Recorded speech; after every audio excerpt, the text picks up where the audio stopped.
مسلمانوں سے تو تعلق نہیں ہے، کسی اور کے ساتھ تعلق ہو تو ہو۔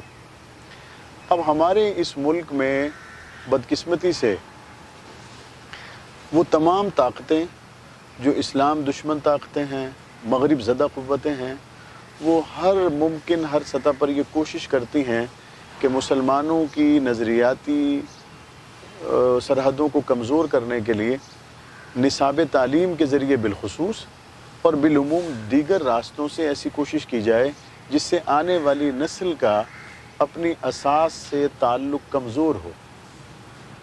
آنے والی نسل کا اساس سے تعلق کمزور کرنے میں سب سے پہلے جس چیز پہ حملہ کیا جائے گا وہ آپ کا عقیدہ توحید ہے۔ بڑی صاف سی بات ہے، عقیدہ ختم نبوت ہے، صحابہ اکرام اہل بیت عظام ہیں، حضور علیہ السلام پر نازل ہونے والی کتاب قرآن ہے۔ اور پھر بدقسمتی یہ رہی کہ جب ہمیں مختلف جگہوں پر سکولز کے نصاب میں اس طرح کی تبدیلی کسی نہ کسی جگہ سے دیکھنے میں آتی، دل کڑتا، آنکھ روتی، لیکن وہ شخص کا پتہ نہیں چلتا تھا کہ کس نے کیا ہے۔ پچھلی کئی حکومتوں میں اگر آپ دیکھ لیں تو ایک نعرہ مذہب پسند لوگوں کی طرف سے مسلسل لگایا جاتا رہا ہے، اسلام پسند لوگوں کی طرف سے، کہ یار یہ کون لوگ ہیں، یہ کون کر رہا ہے، یہ پچھلی کتاب میں ختم نبوت کا پیرا تھا، اس میں ختم کر دیا گیا، پچھلی کتاب میں یہ واقعات تھے، اس میں نکال دیے گئے۔ آپ نے آج تک نہیں سنا ہوگا کہ پتہ چلے کہ بھائی یہ بندہ ہم پکڑ کے سامنے لے آئے ہیں جس بندے نے یہ ناپاک جسارت کی ہے، آج تک نہیں ہوا۔ اب وہ چھپے ہوئے ہاتھ کون ہیں، کیا ہیں، اس کے سامنے بند باندھنے کی ایک ضرورت تھی۔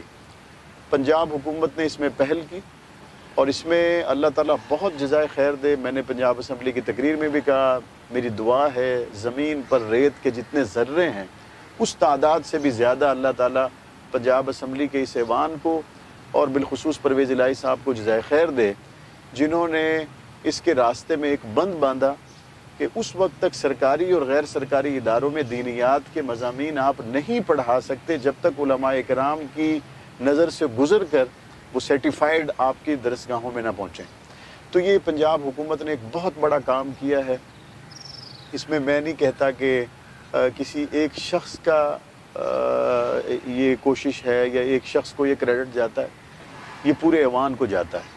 لیکن معذرت کے ساتھ میں آپ سے ایک بات کرنا چاہوں گا کہ اس قسم کے بل تو پہلے بھی منظور ہو چکے ہیں، مختلف قسم کی ہماری کونسلز بن چکی ہیں، لیکن کوئی قانون پاس ہو جائے اس کی امپلیمنٹیشن نہ ہو، اس کے بارے میں کیا کہتے ہیں؟ اس سے پہلے بھی بہت سے قانون بنے ہیں، بہت سی مقدسات کے بارے میں بہت سے سٹیپس لیے گئے ہیں، لیکن ان لاز پہ امپلیمنٹیشن نہیں ہوتا۔ آپ کیا سمجھتے ہیں یہ امپلیمنٹ ہو سکے گا؟ دیکھیں، اس طرح کا قانون اس سے پہلے پاکستان کے کسی بھی صوبے میں یا وفاق میں اس سے پہلے پاس ہوا ہی نہیں۔ یہ پہلا موقع ہے کہ پنجاب حکومت نے پنجاب ٹیکسٹ بک بورڈ سے ان کے سارے اختیارات گویا لے کر، دینیات کی بات ہو رہی ہے، وہ لے کر انہوں نے علماء اکرام کے سپرد کر دیے۔ اب میں یہ جو شروع میں پہلے آپ کے سوال کے جواب میں بات کر رہا تھا کہ وہ بات ہوتی تھی کہ یار یہ تبدیل ہو گئی، یہ کیا ہوا، وہ چھپا ہوا ہاتھ کون ہے، اب علماء کرام فلٹر کر کے اس کو آگے بھیجیں گے۔ اب اگر کوئی اونچ نیچ ہوتی ہے تو میں نے اسمبلی میں بھی کہا کہ اب متحدہ علماء بورڈ یا کوئی بھی علماء کا بورڈ جس کو ابھی اس پہ بھی ہم بات کر رہے ہیں، جو اس پہ نظر رکھے گا، اس کو دیکھے گا، تو اب ان لوگوں کو بھی اندازہ ہوگا کہ اگر کوئی زبر زیر کی غلطی ہو گئی تو اب رسپانسبل پرسن چھپا ہوا نہیں ہے، اب وہ سارے لوگ سامنے بیٹھے ہوئے، ہاں بھائی یہ تم سے گزر کے آیا تو کیسے آیا۔ یہ ایک، اور میں سمجھتا ہوں اس میں بریلوی علماء بھی ہیں، اہل حدیث علماء بھی ہیں، اس میں دیگر مسالک کے علماء بھی ہیں، لیکن ناموس رسالت پر، صحابہ پر، اہل بیت پر کمزور مسلمان ہو، چاہے جائے کہ عالم کی بات کر رہا ہوں، کیسے ممکن ہے کہ وہ اپنی نظر سے ایک ایسا پیرا گزار دے جس میں ختم نبوت کا انکار ہو؟ اور میں کہتا ہوں اگر ہو جائے تو پاکستان جیسی غیور عشق رسول رکھنے والی اس عوام سے میں کہتا ہوں وہ بندہ پھر بچ کے دکھائے جو اس کو نکلنے دیتا ہے۔ اچھا مجھے بتائیں، کیا یہ بل ایک خاص مسلک مذہب کے لیے ہے یا تمام مسلک اور تمام مذاہب کے مقدسات کے لیے بل پیش کیا گیا، یا صرف اہل سنت والجماعت کے لیے؟ میں نے پہلے عرض کیا کہ جو ہے توحید، رسالت، قرآن، صحابہ، اہل بیت، یہ وہ گلدستہ ہے جو ہر مسلمان کے دل و جان میں ہے، اور اس میں ایک پھول بھی کم ہو تو مسلمان ہی نہیں رہتا۔ ماشاءاللہ۔ اور یہ جو ہم نے ایک علماء اکرام کو ذمہ داری دی ہے اور ایک بل ہم لائے اور اس کو الحمدللہ ہم نے اتفاق رائے سے پاس کر لیا، تو یہ کسی اس پر نہیں ہے یہ میں سمجھتا ہوں کہ مسلمانوں کے ایمان کو اور آنے والی نسلوں کے ایمان کو محفوظ تر بنانے کے لیے پنجاب اسمبلی کی طرف سے ایک بہت بڑا سٹیپ لیا گیا ہے. اس کو اب ہم مسالک کی تقسیم میں لے جائیں یا اس کو اس میں لے جائیں تو یہ شاید مناسب نہیں. اچھا سر، میں آپ سے جس طرح ماشاءاللہ یہ بھی آپ نے بل پیش کیا ہے، اور میں ایک اور سوال اس میں انٹرپٹ کرنا چاہوں گا اسی سبجیکٹ میں. کیا آنے والے وقتوں میں کچھ ایسا بل بھی آپ پیش کر سکتے ہیں کہ اکثر اوقات میں ایسا ہوتا ہے کہ تمام ٹی وی چینلز پہ نماز اور اذان کے وقت پہ بہت سی میوزک پروگرام لگے ہوتے ہیں، بہت سے چینلز پہ ادھر اذان ہو رہی ہوتی ہے، ادھر میوزک کے پروگرامز لگے ہوتے ہیں. تو آپ اس قسم کا کیوں سٹیپ نہیں لے رہے کہ 5 وقت اذان کو جو ہے وہ پکا کرا دیا جائے، کہ 5 وقت کم از کم اذان ٹی وی پہ وہ کی جائے؟ اس قسم کا بھی بل لانا چاہیے آپ. میں ہی وہ ممبر ہوں جی جس نے پچھلے سال پنجاب اسمبلی میں رمضان مبارک کے شروع ہونے سے پہلے جی یہ قرارداد لائی کہ رمضان ٹرانسمیشن سے خدا کے لیے سارا سال ناچ گانا کرنے والوں کو دور رکھیں. صحیح. میں ہی وہ بندہ ہوں جس نے یہ قرارداد لائی کہ آپ رمضان ٹرانسمیشن میں علماء کرام کو موقع دیں. انہوں نے کہا جی اس طرح تو اداکاروں کی روزی روٹی بند ہو جائے گی. میں نے کہا دیکھیں پیسے کمانے کا 100 ذریعہ ہوتا ہے، لیکن پہلی تو بات ہے کہ دین کے نام پہ پیسے نہ کمائیں. کیا ہوا؟ دوسری بات یہ ہے کہ اداکاروں کو رمضان میں دین سیکھنا چاہیے، دین سکھانا نہیں چاہیے. تو یہ جو آپ بات کر رہے ہیں اذان ہو رہی ہوتی ہے، وہاں پہ میوزک بج رہا ہوتا ہے، تو یہ بات صرف اذان کے ساتھ نہیں، اذان کے علاوہ بھی اگر ٹی وی پہ کوئی ایسا کام ہو رہا ہو جو اللہ اور اس کے رسول کی نظر میں ناپسندیدہ ہے تو اللہ اذان کے ٹائم بھی دیکھ رہا ہے، اللہ اذان کے علاوہ کے ٹائم بھی دیکھ رہا ہے. نہیں سر، میرے کہنے کا مقصد یہ تھا کہ 5 وقت جب اذان کا ٹائم ہوتا ہے کم از کم پیمرا کے خلاف اس قسم کا کوئی بل لانا چاہیے کہ اس وقت کم از کم یا تو اذان جاری کی جائے یا کوئی میوزیکل شو یا کوئی اس قسم کی چیز نہ کی جائے. بھائی میں آپ کو بتاؤں، یہ اسی طرح ہے جس طرح آپ کہیں کہ ایک آدمی ہے ہمارے ادھر علاقے میں رہتا ہے تو اس کی بڑی بیکری ہے. صبح فجر کے بعد اس کی پہلے وہ سورہ رحمان کی تلاوت کرتا ہے، اس کے بعد پھر وہ قوالی لگاتا ہے. اس دوران میں لوگ بریڈ شریڈ لے جاتے ہیں، انڈا ناشتہ لے جاتے ہیں اس سے. جب 8:30 بج جاتے ہیں نا، اس کے بعد پھر وہ انڈیا اور پاکستان کے جو مشہور گلوکار ہیں ان کے گانے چلا دیتا ہے اور سارا دن پھر جو ہے نا وہ اپنی اسی طرح اس میں گزارتا ہے. ہم تو یہ کہتے ہیں کہ ایک مسلمان کی زندگی صبح سے لے کے شام تک اور اس کی صبح سے شام تک جو مصروفیات ہیں وہ اللہ اور اس کے رسول کی رضا کے مطابق ہونی چاہیے. 5 اذانیں ٹی وی پہ ہونی چاہیے، میں اس کے حق میں ہوں، لیکن ٹی وی میں 5 اذانیں دے کے ہم اس کو اسلام کا سرٹیفکیٹ دے دیں اور ان 5 اذانوں کے بعد پیمرا کہے جناب میں نے بھی اپنا ذمہ پورا کر دیا ہے، اور 5 اذانوں کے ٹائم پہ سننے والے کہیں ہمارا ٹی وی مسلمان ہو گیا ہے، پہلے تو کافر تھا اب مسلمان ہو گیا. تو اس چیز کو ہونا چاہیے، میں اس کے خلاف نہیں ہوں، لیکن ہم یہ سمجھتے ہیں کہ اس کو ایک پورا چیپٹر ہے، اس کو مزید دیکھنے کی، کرنے کی، اور ایک جو آپ کا ٹی وی پروگرام ہے، آپ کے ٹی وی پروگرام میں آپ کے لیے بھی پروگرامز ہوتے ہیں، آپ کے بچے کے لیے بھی ہوتے ہیں، آپ کی والدہ، آپ کی بیوی، ان تمام کی عمروں کے حساب سے ان کی دلچسپی کے امور پر پروگرامات ہوتے ہیں. تو ہم تو یہ چاہتے ہیں کہ ایک ایسا ہمارا نشریاتی ادارے، ہمارا یہ پیمرا اور یہ لوگ ایسا ڈیزائن کریں جس میں ہمارے بچوں سے لے کر ہماری خواتین تک اور ہمارے بزرگوں اور ہمارے نوجوان نسل کے لیے اس میں ایک میسج ہو. میں آپ کو ایک بات عرض کروں جس میں ساری باتیں آ جائیں. دیکھیں دنیا میں مسلمان کس لیے آتا ہے اور دنیا میں کافر کس لیے آتا ہے؟ ماشاءاللہ. دنیا میں مسلمان اس لیے آتا ہے کہ وہ دنیا کی زندگی کو گزار کر قیامت کے دن اپنے نبی کے سامنے سرخرو ہو جائے.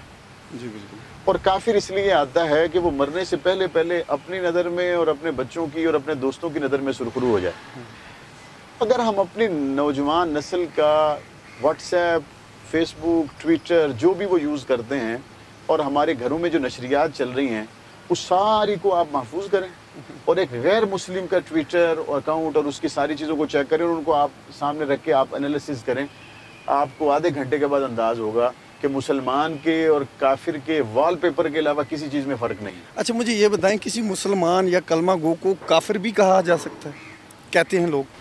میں عرض کرتا ہوں دنیا میں جتنے بھی اس وقت مسلمان ہیں، جی کلمہ گو، میں عرض کر رہا ہوں، میں بڑی واضح بات، دنیا میں اس وقت جتنے بھی مسلمان ہیں، جی کسی ایک مسلمان کے پاس بھی اپنے اس مسلمان ہونے کا سرٹیفکیٹ نہیں ہے. نہیں میری بات مکمل ہونے دیں. اس کے باوجود اگر کوئی کسی مسلمان کو کافر کہے تو وہ کافر کہنے والا خود کافر ہو جاتا ہے۔ میں اس سے بہت بڑی بات کرنے والا ہوں۔ 1400 سال پہلے ایک شخص ایسا تھا جس کے پاس اپنے مسلمان ہونے کا سرٹیفکیٹ تھا اور اس کا نام ابو بکر صدیق تھا۔ آج جس بندے کے پاس سرٹیفکیٹ نہیں ہے، اگر آپ اس کو کافر کہیں تو خود کافر ہو جاتے ہیں۔ جس بندے کے پاس اپنے ایمان کا سرٹیفکیٹ تھا تو جو بندہ اس کو کافر کہے وہ کبھی بھی مسلمان نہیں رہتا۔ ماشاءاللہ، یہ بات پکی ہے۔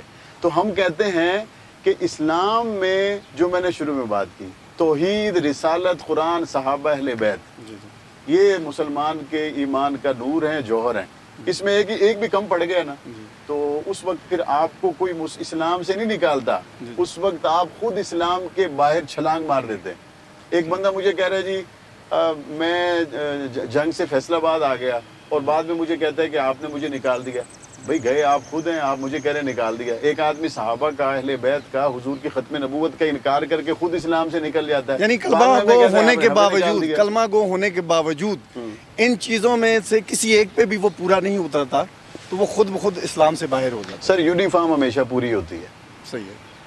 آپ جائیں جا کے ملیں آئی جی صاحب سے، ڈی آئی جی صاحب سے، اس کے کندھے پہ ستارے پورے لگے ہونے چاہیے، اس کی یونیفارم پوری ہونی چاہیے۔ وہ یہ نہیں کہہ سکتا کہ آج میں نے جناب بڑی گرمی لگ رہی سی تے میں تھلو جناب وہ کاٹن دی سلوار پا لئیے تے تو شرٹ پا لئیے۔ نہیں، یونیفارم پوری ہوتی ہے۔ مسلمان کی یونیفارم ہے، یہ پوری ہے، اس کے اندر کوئی بندہ کمی بیشی نہیں کر سکتا۔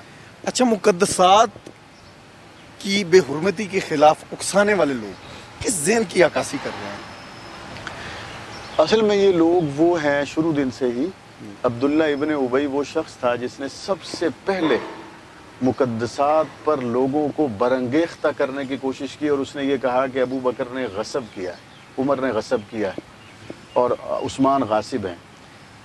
اس کی آپ ہسٹری نکالیں، آپ کو پتہ چلے گا کہ اس کام کی آج جو لوگ کام کو جاری رکھے ہوئے ہیں، اس وقت سے لے کے آج تک ان لوگوں کا دین سے، اسلام سے، قرآن سے کوئی لینا دینا نہیں ہے۔ یہ ہمیشہ دشمن کے ایجنڈے پہ کام کرتے ہیں اور مسلمانوں کو آپس میں لڑانے کے لیے۔ ابھی میں چند دن پہلے ہمارے ایک ذمہ دار ہیں، سیکیورٹی ادارے میں کام کرتے ہیں، انہوں نے مجھے نا پوری وہ پروفائل دکھائی ایک آدمی کی، دوسرے کی، تیسرے کی۔ انہوں نے کہا جناب یہ بندے انڈیا میں بیٹھے ہوئے ہیں، دوسرے ملکوں میں بیٹھے ہوئے ہیں، اور یہ اس طرح کی چیزیں پاکستان میں سوشل میڈیا کے ذریعے پھیلا رہے ہیں تاکہ یہاں پہ انتشار ہو، اور ان لوگوں کا پاکستان سے، اسلام سے کوئی لینا دینا نہیں۔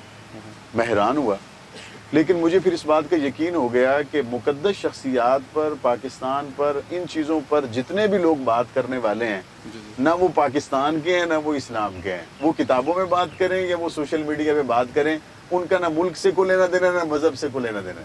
یہ بات پکی۔ اچھا، موجودہ حالات میں جو حکومت کی لوگوں کا کہنا ہے کہ جو ناکامی ہے، کبھی آٹا چوری، کبھی چینی چوری، اب پیٹرول کا ایک سلسلہ ہے کہ پیٹرول سستا ہونے کے بعد نایاب ہو گیا ہے، تو اس پہ حکومتی ناکامی کے بارے میں آپ کیا کہیں گے؟ کیونکہ اصل میں جو فیسیلیٹیٹ کرنا چاہیے حکومت کو، عام عوام کو، لیکن وہ فیسیلیٹیٹ کرنے کے ساتھ ایک کرب میں مبتلا ہو جاتے ہیں۔ ہماری عام عوام جو ہے ان کو فیسیلیٹیٹ کا نعرہ دکھا کے، ان کو لولی پاپ دے کے، تو ان کو وہ فیسیلیٹیٹ ہونے کے بجائے وہ بیچارے کرب میں مبتلا ہو جاتے ہیں۔ جس طرح پیٹرول نہیں مل رہا، چینی نہیں مل رہی، آٹا نہیں مل رہا، بحران شروع ہو جاتا ہے اگر کچھ چیز سستی ہو جائے، تو اسے حکومتی ناکامی سمجھیں گے ہم؟ میرے نبی نے فرمایا تھا کہ اس عورت نے چوری کی ہے، اس کا ہاتھ کٹے گا۔ قبیلے کے لوگوں نے آگے کہا جی مہربانی کریں، بڑا داغ لگ جائے گا۔ میرے نبی نے فرمایا میری بیٹی فاطمہ بھی چوری کرے گی نا تو ہاتھ اس کا بھی کٹے گا۔ جب تک ہاتھ نہیں کٹے گا نا، حکومت کسی کی بھی ہو، اس وقت تک آپ کا نہ آٹا بحران ختم ہوگا، نہ آپ کا چینی بحران ختم ہوگا۔ اب ہمارے یہ تو چھوٹی چھوٹی باتیں ہیں، سب سے بڑی اگر کسی کی ہے نا احترام ہے تو وہ جان کا ہے۔ کیا آپ کے معاشرے میں روزانہ یہ باتیں نہیں ہوتی کہ میں تینوں مار دینا تے مربع زمین دا لا کے تے باہر ہی آ جاؤں گا نا؟ یہ بات لوگ اس وقت کرتے ہیں جب ان کو پتا ہوتا ہے کہ میں مربع زمین دا لا کے باہر آ جانا ہے، قتل کرن تو بعد اتنے پھائے کوئی نہیں جے لگدا۔ اگر ایک بندے کو یقین ہے کہ قتل کرنے کے بعد بھی میں مروں گا نہیں، قصاص میں پھانسی نہیں لگوں گا، چینی آٹا تو بہت چھوٹی بات ہے۔ یعنی آپ کا مربع کہنے زمین دا ویچ کے بندہ اگر قتل کیتا ہویا باہر آ جاندا ہے جی جی تے آٹا چینی بوران والے بندے نے مثال دے طور تے 20 ارب چھاپیا 2 ارب لا کے بندے آسے پاسے ہو جاندے ہیں. یہ تو پھر وہی بات جو عمران خان صاحب کرتے ہیں کہ غریب اور امیر کے لیے قانون ایک سا ہونا چاہیے. آپ کا کہنے کا مقصد ہے کہ قانون ایک سا ہونا چاہیے غریب کے لیے بھی اور امیر کے لیے بھی. میں آپ کو بتاؤں کہ میں ایسے لوگوں کو جانتا ہوں. جی ایک تو ہوتا ہے نا کالم نگار نے لکھ دیا. میں جانتا ہوں, ذاتی طور پہ جانتا ہوں, معمولی کیسوں میں وہ بندے اندر پڑے ہوئے ہیں اور ان کو کئی مہینے کئی سال گزر گئے. اور جس دوسری کلاس کی میں بات کر رہا ہوں نا, ان کو آپ بھی جانتے ہیں, میں بھی جانتا ہوں, سواتی صاحب بھی جانتے ہیں کہ ان کے اوپر پہاڑ جتنے کیس ہیں اور وہ بندے 3 دن سے زیادہ اندر نہیں رہتے, باہر آ جاتے ہیں. اور اگر وہ اندر رہ بھی جائیں تو جو معمولی کیس میں باہر آتا ہے نا تو وہ منہ چھپاتا پھرتا ہے, لوگ مجھے یار کیا کہیں گے. اور یہ لوگ باہر آتے ہیں نا تو لوگ ان کے اوپر منو من پھولوں کی پتیاں بھی پھینکتے ہیں اور یہ وکٹری کے نشان بھی بناتے ہیں اور لوگوں کو بتاتے ہیں کہ ہم جناب وہ سومناتھ کا مندر گرا کے آ گئے.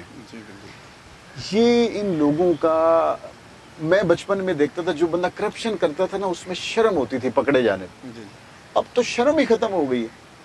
اب تو کوئی بندہ کرپشن نہ کرے تو لوگ اس کو کہتے ہیں یہ سادہ ہی ہے, اس نے بنایا ہی کچھ نہیں. جو کرپشن کر رہا ہے کہتے ہیں بڑا تیز آدمی ہے, بڑا جینیس ہے, انہیں بہت کچھ بنا لیا. یہ ساری چیزیں اس وقت ہوتی ہیں جب میں سمجھتا ہوں کہ لا قانونیت ہوتی ہے, جب مارا ماری فیشن بن جاتا ہے. لیکن بات ادھر ہی کھڑی ہے. میرے نبی نے فرمایا تھا میری بیٹی بھی چوری کرے گی ہاتھ اس کا کٹے گا. آپ کاٹیں ہاتھ, 5-7 بندوں کو چھڑا دیں. یہ کرپشن ورپشن ساری چیزیں عمران خان نے کہا تھا 90 دن میں ختم کروں گا. میں کہتا ہوں 9 دن میں ختم ہو سکتی. صحیح. آپ بلا تفریق ایک دفعہ پھٹا کھینچ دیں. لیکن یہ حکومت میں آنے سے پہلے لوگوں کے اسی طرح کے خیالات ہوتے ہیں جس طرح آپ فرما رہے ہیں, کیونکہ عمران خان صاحب کی پریویس جو تقریریں ہیں وہ اٹھائیں تو وہ اسی طرح کی ہے. لیکن آنے کے بعد پتہ چلتا ہے کہ کس کا کیا ویٹ ہے, کتنا وزن ہے اور کس کو کس طریقے سے ختم کیا جا سکتا ہے. ایک آدمی تھا تو اس نے بادشاہ کو کہا کہ بادشاہ سلامت ملک کے حالات بہت خراب ہیں. اس نے کہا یار مجھے تو پتہ چلا تھا ٹھیک ہے. انہوں نے کہا جی اے بندہ بھوکا مر گیا. انہوں نے ان کو امداد کی, پیسے شیسے دیے اور اس نے اپنے درباریوں کو ہٹا کے اس کو کہا تم آ جاؤ, یہ بندے مجھے رپورٹ صحیح نہیں دیتے. وہ بندہ آ گیا. چند دن کے بعد بادشاہ نے پوچھا کیا حالات ہیں. اس نے کہا جی بندے بڑے غریب ہیں, بڑے پریشان ہیں. بادشاہ نے پھر امداد بھجوائی. 6 مہینے جب اس کو گزر گئے نا تو انہوں نے کہا جی کیا حالات ہیں. انہوں نے کہا جی ملک بہت اچھا چل رہا ہے, کوئی پریشانی نہیں, بہت اچھا ماحول جا رہا ہے. بادشاہ سال کے بعد باہر نکلا تو پھر اس جیسا ایک بندہ ملا. اس نے کہا جی لوگ تو بھوکے مرے ہوئے ہیں. اس نے اس بندے کو کہا یار تو مجھے کہہ رہا تھا کہ حالات ٹھیک ہو گئے ہیں, باہر تو حالات وہی ہیں, میں آج پھر نکلا ہوں تو بندے نے مجھے شکایت کی. انہوں نے کہا جی میرے اپنے حالات ٹھیک ہو گئے تھے, میں کہ شاید پورے ملک دے ہی ٹھیک ہو گئے. اچھا اسی طرح اپنے حالات ٹھیک جب ہو جاتے ہیں نا تو اس وقت, اور اپنے حالات میں آپ کو بتاؤں, اپنے حالات حکومت کی طرف سے ملنے والی سیلری اور مراعات میں کبھی بھی ٹھیک نہیں ہوتے. میرے والد صاحب 3 مرتبہ MNA بنے, 4 مرتبہ MPA بنے ہیں, میں سٹنگ MPA ہوں. میرے والد صاحب نے جس گھر میں یہ سارا دور گزارا وہ 3 مرلے کا گھر ہے. میں آج اسی 3 مرلے کے گھر سے نکل کے آیا ہوں. میں آپ کو کیٹیگوریکلی کہہ رہا ہوں, میرے والد صاحب کی 3 مرتبہ MNA کی تنخواہ سے, میری MPA کی تنخواہ سے, ہماری پوری کوشش کے باوجود ہمارا وہ گھر 3 مرلے سے 4تھا مرلہ شامل نہیں ہو سکا. مجھے نہیں آج تک سمجھ آتی کہ جن لوگوں کے محلات بن جاتے ہیں وہ کون سی تنخواہیں ہیں جو ان کو ملتی ہیں اور آج تک ہمیں نہیں ملی. جب تک آپ اپنے, میں نے کل ایک حدیث پاک پڑھی, اللہ کے رسول سے پوچھا گیا دل نرم کیسے ہوتا ہے اور دل سخت کیوں ہو جاتا ہے. پیارے حبیب نے فرمایا حلال کھانے سے دل نرم ہوتا ہے, حرام کھانے سے دل سخت ہو جاتا ہے. جب تک آپ اپنے لوگوں میں حلال کھا کے رہتے ہیں اس وقت تک آپ کا اور لوگوں کا دکھ درد ایک ہوتا ہے. جب آپ جمپ کر جاتے ہیں نا, لوگ پھر یہاں ہوتے ہیں, آپ یہاں ٹریول کر رہے ہوتے ہیں تو جہاز کا موسم تو ٹھیک ہی ہوتا ہے, درمیان میں کتنی اندھیریاں چل رہی ہیں وہاں والے کو تو پتہ نہیں ہوتا. اچھا اسی طرح جمپ کے حوالے سے کہ ہر نیا بندہ یہی کہتا ہے کہ میں پاکستان کے لیے زیادہ مخلص ہوں, میں زیادہ کام کروں گا, میں زیادہ ایماندار ہوں. اب موجودہ حکومت جو ہے یہ نون لیگ سے لے کے مشرف کے دور سے لے کے اب تک کیا تبدیلی کا نعرہ لگانے والے ناکام نہیں ہو گئے کہ اب جو چہرے نظر آ رہے ہیں یہ بھی مشرف کی کابینہ کا ہی وہ